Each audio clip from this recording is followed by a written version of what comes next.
Last February 2023, I received a phone call inquiring about my availability to spend time at a local elementary school. On that particular day, I encountered so many familiar faces, yet the eyes, the voices, the disposition, the energy was remarkably different. One of the building administrators escorted me room to room as I informed the students and staff that I will remain in the building for the entire day. I spent moments discussing grief. I tried to normalize the thick emotions in the room. I spent extra time with grades 5 through 8 as they were visibly shaken. One by one, students took me up on my invitation to meet. And there was one question every student asked me that day. Miss Shanika, why did she do it? You see, I've spent countless hours in that building, building relationships with the students and staff. But on that particular visit, my sole purpose was to provide crisis support as a former student died by suicide days before.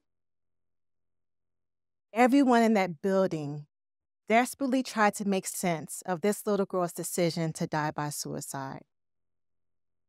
Suicide in Black girls has been on the rise for the last 2 decades. What's behind this alarming trend? So, when we're talking about suicide, it's important to think about risk and protective factors. They're critical to this conversation.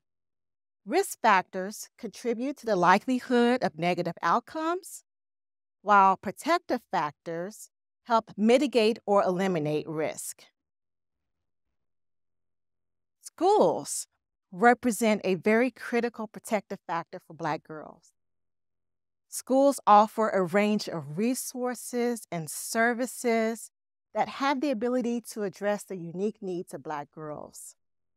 Schools can offer leadership development opportunities, and these opportunities ensure that their skills and confidence is engaging so that students' mental health, Black girls' mental health is supported. Also, schools offer an ease of access to school-based mental health services. Yet, there's an additional crisis impacting Black girls. Disparities in suspension and discipline referrals is alarming. I invite you to take in this data. You will see highlighted in every region, Black girls are suspended by alarming rates. In every region?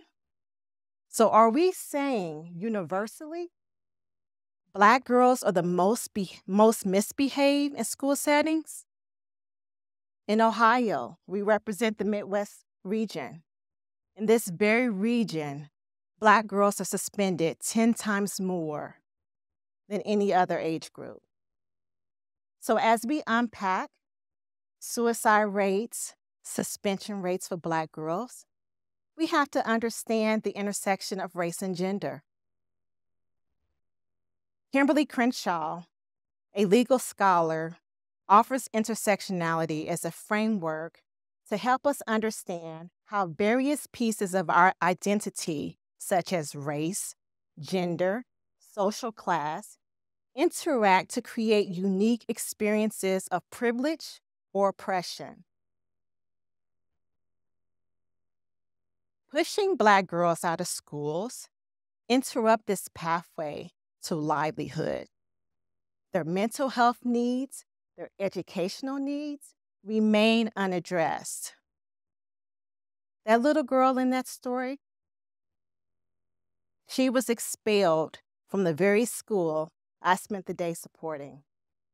She had recently enrolled in a new school and was serving an out-of-school suspension when she died by suicide.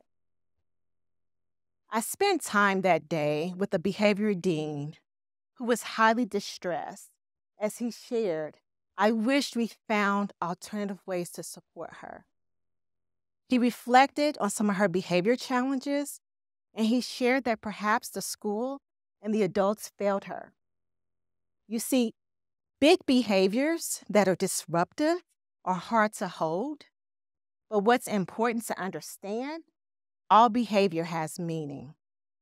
What if Black girls had access to culturally informed and culturally responsive mental health and risk assessments? What if Black girls were referred to school-based mental health services rather than being suspended? What if Black girls were enrolled in mentoring programs that focused on positive identity development? What if schools were committed to investigating why these disparities even exist? The aftermath of that little girl's suicide had a rippling effect, and I experienced that in real time. By recognizing and addressing these factors, we ensure Black girls have access to prevention, intervention, and treatment options. By affirming Black girls deserve to become Black women, we honor and affirm their inherent worth. We honor and affirm their potential. We honor and affirm their right to a future full of possibilities. Thank you.